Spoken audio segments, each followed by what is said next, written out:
Hello, আসসালামু আলাইকুম। দেখেন হাজার হাজার মুদ্রার এখানে শুয়ে আছে। একসময় আমাদেরও চলে যেতে হবে এইভাবে। আসলে সবাই আপনারা নামাজ পড়বেন, ৫ ওয়াক্ত নামাজ পড়বেন, হালালভাবে চলার জন্য চেষ্টা করবেন। দেখুন অনেক সুন্দর কবরস্থান, গণকবর। এটা হচ্ছে বাংলাদেশ জাতীয় আজিমপুর গুরুস্থান।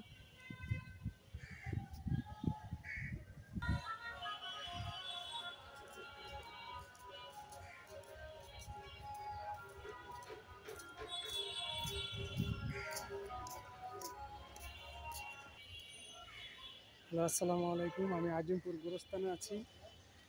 এখানে হাজার হাজার কবর আছে, অনেকে মারি দিয়েছে।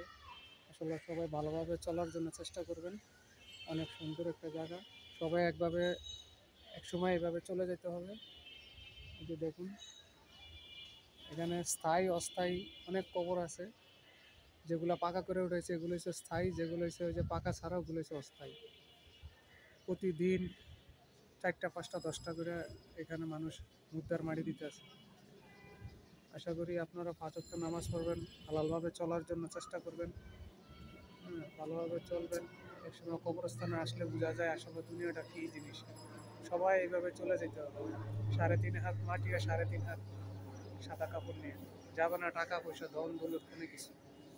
আল্লাহ হাফেজ, বাই, আসসালামু আলাইকুম।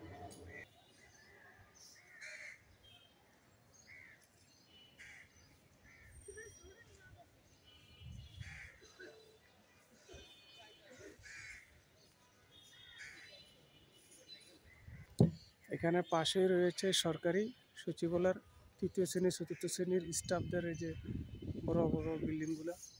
তারপরে আপনার